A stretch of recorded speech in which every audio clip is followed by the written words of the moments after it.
Hello, you're playing The Waiting Game. This is the show where we suggest a bunch of stuff to keep you busy until the game you want comes out. Please stand by for the intro theme, which is inappropriately jaunty this week, given the game's set in the Third Reich.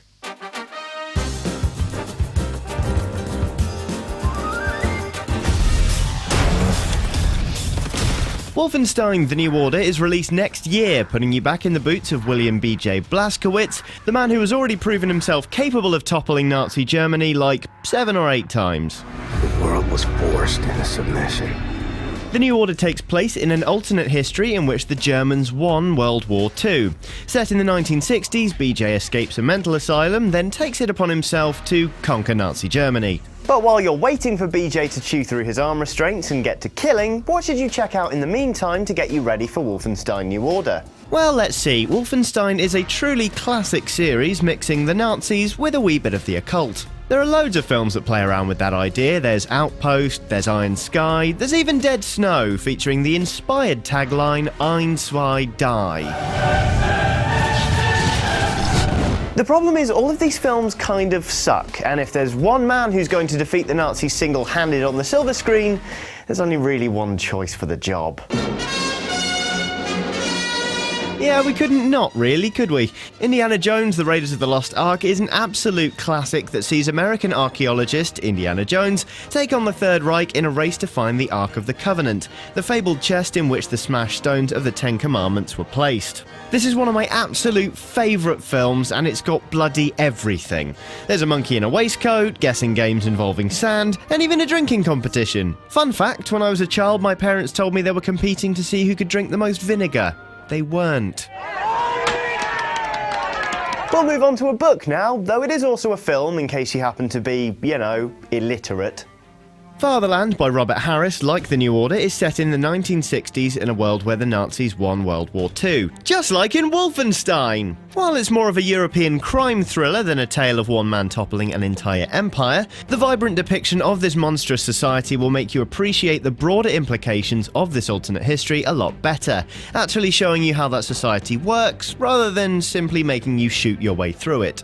And while we're on the subject of books about living under the Nazi regime, I genuinely believe everyone should read Alone in Berlin. Written by Hans Fallada, a writer persecuted by the Nazis for many years, Alone in Berlin tells a story of an old man and his wife who, on losing their son in the war, decide to drop postcards with anti-Nazi slogans on the streets of Berlin. The SS soon gets wind, starting a game of cat and mouse between a ruthlessly sharp detective and a determined old man. The tension throughout the book is heart-poundingly high and will invoke the same kind of paranoid anxiety you can expect to feel in Wolfenstein: New Order, knowing the entirety of Hitler's empire is after you. Alright, that's enough literature for one week. Let's move on to one of those other things. What do you call them? Video games. Singularity was released by Activision in 2010. Sadly, Activision didn't throw much marketing behind it all, so very few people actually bought it. A shame really, because it's really genuinely good.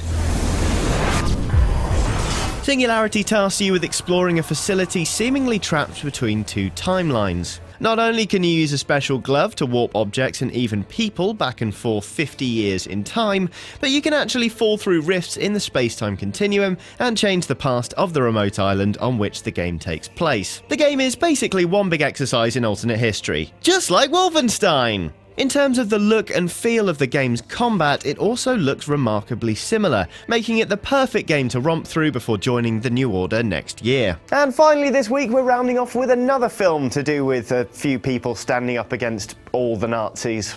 We're family. We have to stick together. Defiance, starring him out of James Bond Daniel Craig, is set in Nazi-occupied Eastern Europe during the war. 3 brothers manage to escape into the forests of Belarus, where they join up with some of the Russian resistance and try to establish themselves among the trees, in the hopes they can protect themselves and about 1,000 Jews from the German Einsatzgruppen, or firing squads.